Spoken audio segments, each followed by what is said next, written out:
All right, so I have the time as 6:34, so I'll call the work session of the mayor and council for the city of Snellville, Georgia, Monday, February 9th, 2026 to order.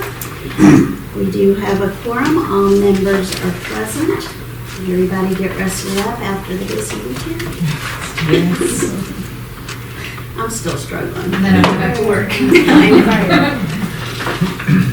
work. All right, so we'll review the regular meeting tonight, see if there's any questions there. I don't have anybody for the invocation. Is there anybody that wants to do that? I'll do that. I will. You will? Awesome. Thank you. Pledge? I'll do it. All you gotta remember is I. Everybody will jump right in. Under ceremonial matters, we will have the recognition tonight. Yvonne's feeling better, I hope. Yes, she is. And then we have the proclamation for the Go Red for Women's Heart Month. Kimberly Goodlow is really great about bringing awareness to a lot of different issues, health issues, and so she's always here to present that or accept that. And we have the minutes. Just remember that there's 2 meeting minutes on there when you're making your motion for that.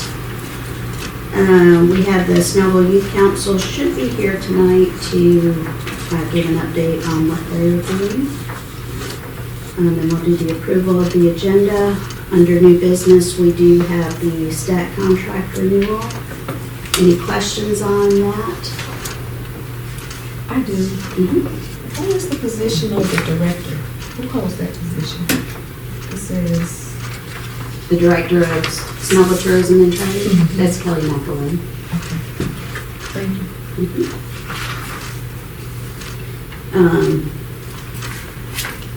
And there is one change, right, from what was presented. Yeah, I think what section she's talking about is in the contract in section 3, where it talks about the maximum city budget for establishing security, safe traffic flow in City Hall, and so on and so forth, of $16,000 per year. I think she's asking that to be raised to $18,000. The price for officers has gone up, their hourly rates have gone up for security. So she's asking for the city to. Do we know the difference? It went from to $5. $5. Sorry, Mayor. I shouldn't have jumped in. No, go ahead. I think it was like 45 and it's gone to 50 or 50 to 55. No, it was 50 and it'll go to 55. The current rate, they get less, so it's, most get people are less, paying yeah. $60 to $65 an hour. And they have been paying 50, but they're gonna go up to 55, just so we can be competitive in getting people to work it. Instead of going somewhere else. Yeah. Right. Yeah. Thank you for explaining. It was $22 when I first started. Start backing up some shifts then. Or we'll still approve that tonight? We have to go back. You can actually just make a motion to approve it with an amendment With to an that. amendment to the contract. Gotcha. Thank you. I'll make a note here and then I can just rewrite this corrected page once it's signed.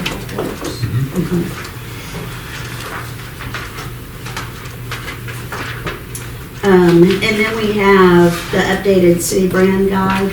Do you want to talk about that a little bit? Sure. So staff, led by Mercy, Brian, a lot of folks participated in it. It's really very simple. It's the brand guide. So the accepted city seal, the accepted city logo, and when those are used.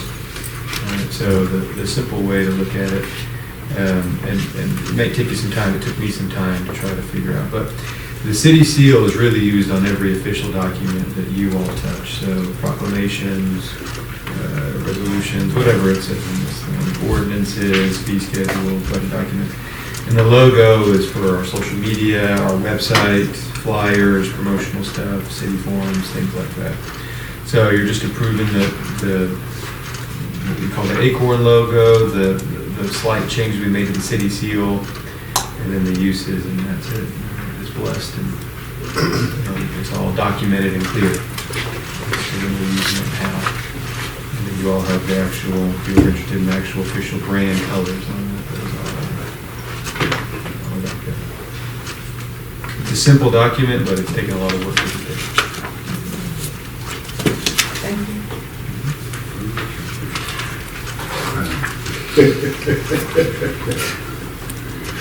And then I'm finally getting around to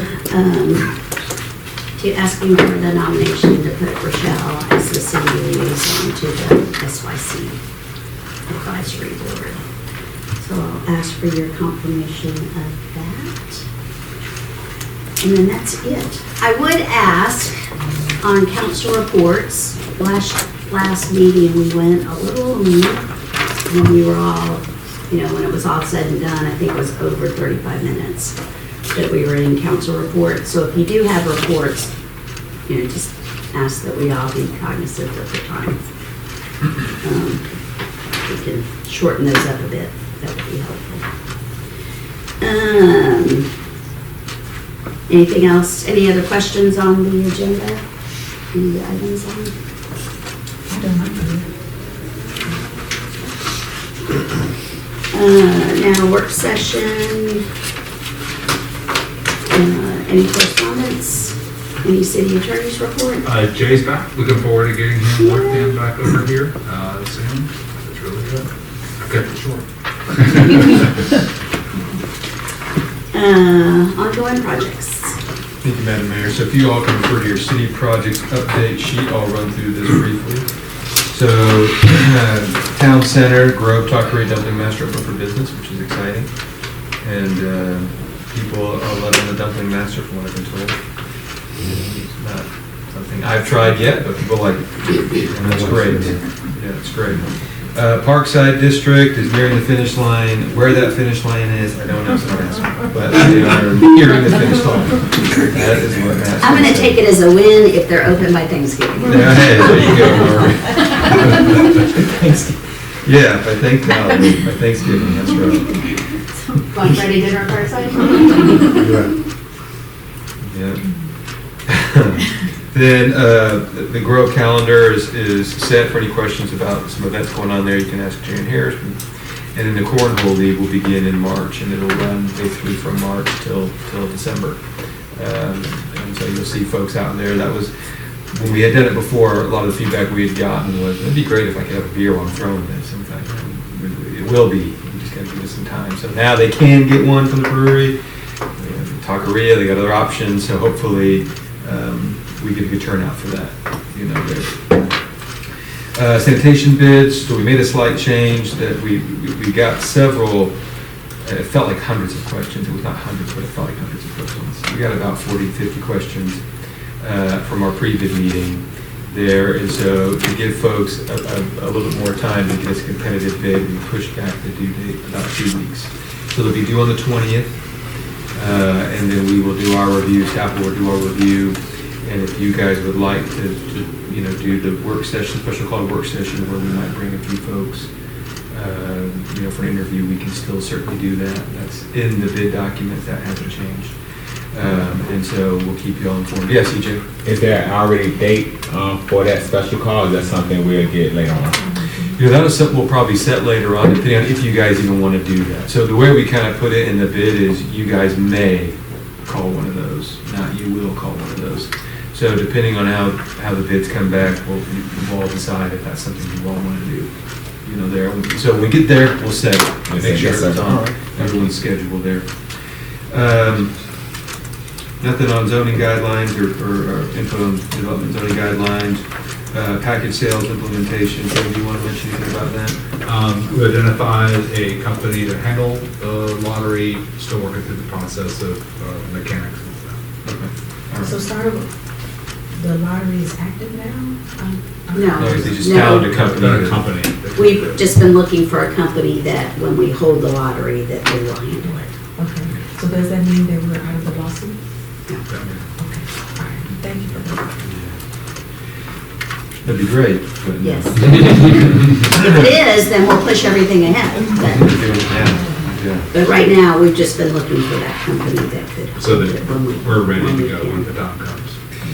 Then Briscoe Park, so the contractor poured what we're calling slab for the upper floor, so that's where the office is, the community activity rooms will be, which is big, because it's been very cold, and so we're really just, our biggest enemy now is the weather. It's got to warm up for some stuff. So they caught a dry, warm day on Friday while we were all out touring downtown, and they were out there pouring quite a bit of concrete there, which is exciting.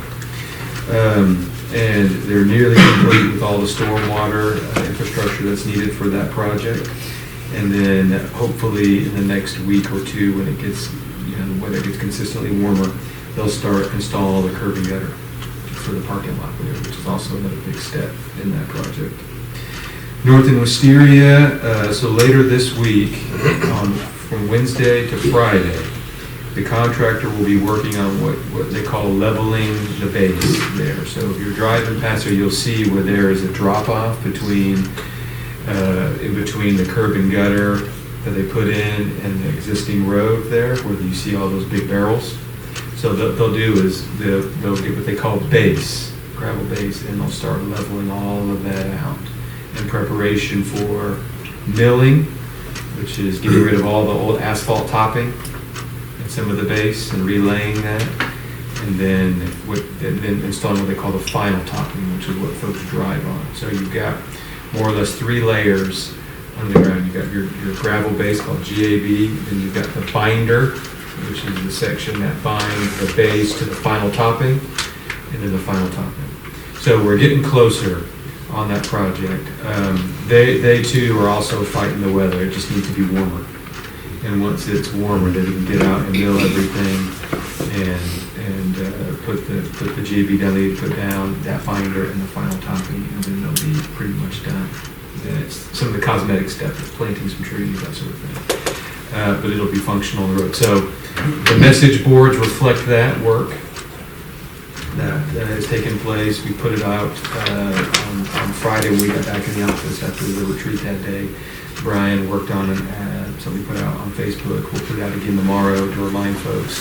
They'll have flaggers out there, directing traffic and things, but it'll be painful. That's part of the process. At some point, you've got to get the road where it needs to be. So we've got a good plan going forward, but it will be disruptive for folks. There's just no way around it. Will they get most of that? The weather's supposed to be pretty warm this week, isn't it? Yeah. So maybe they'll get it. Yeah, we'll have to see. With asphalt and that sort of stuff, we got to schedule, sometimes a week out. Oh, Plus, yeah. to get all that going, the Yeah. plant's got to get going, and then we got to, so it may not be till March that we'll really see them out there doing that final work. The last thing I'll just mention on the .gov crossover here is Melissa Mercy done a great job leading our effort on this. We're working with DC3, who's our third-party IT vendor. They help us set up a lot of our things with our network, maintain it, help us with our cybersecurity, all that good stuff. They are working with us on a kind of a cutover day, and we'll make sure we give enough notice for everybody on when that cutover day will be. It seems simple, changing 3 letters, on the back end of the website, but there's a lot to it.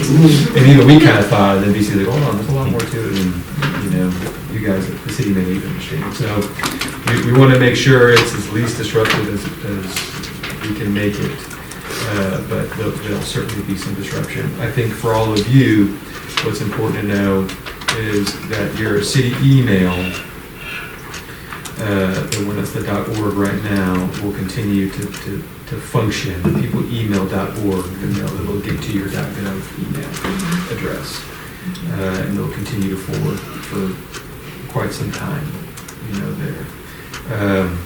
But when we get to that point, we've talked about kind of a standard email signature that we would require all people with a city email address to use, that basically says something like, hey, we're going from .gov or .org to .gov, please start emailing .gov. you know, so that it's, you know, clear to folks that we're making that change. Well, and the other thing that makes that hard is if you are using that as a login, if your email is a login name, you've got to change it. Like on the GMA website, if you're using your city email as your username, that has to get changed too. And it's a little hard sometimes to change that username. I can email you and ask them since we're doing this. Yeah, but I mean, it's just Yeah. everything else that you might have registered for that uses that email address as the username. Yeah. So it's going to be quite an endeavor. It really Yeah. will be. You know, I don't want to give you the impression that it's going to go smoothly. Transitions like this, I'll be hopeful. But the reality is, Well, when they transitions have like the this, alias and it's going to be used for you know, a while. makes it tough. Yeah. Yeah, and DC3 will have to have staff that touch the computers that we work on. I mean, there's just things that have to be done, you know, and so it's So just. will we a have to bring in transition. those laptop, our iPads? iPads, I don't know, but laptops, yes, if folks have laptops. But generally, if it's just email your access, and we're gonna email out instructions to everybody on how to do it yourself. So, if you can do it yourself with no problems, because sometimes, you know, technology, sometimes it works, sometimes it doesn't. So we'll send everybody instructions and hopefully it will go as smooth as we hope it will. Yeah. And that's our report. Okay. Then we have item B about the Crestview intersection. Well, we had a good day today. We met with the Commissioner Dana Lemon, and she got there a little bit late, but she appeared to be very concerned. And she actually went out there and took pictures and stated that she doubts if we can get a traffic light there, but there may be some other alternatives that we can look into.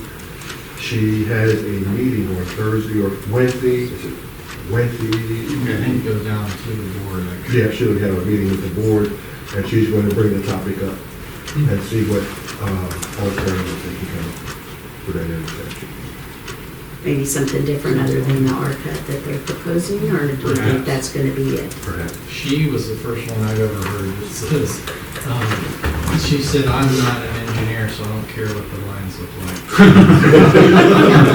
She said, I wanted to see if we'll get, I listen to sensitive citizen complaints, so she's seen, I've never heard that from the DOT commissioner or anybody from the DOT, so I was kind of flabbergasted. So we got a better chance than we had any other time. So she didn't make any promises, but you could tell she was sincere. Drove all the way from McDonough to meet us. Oh, wow.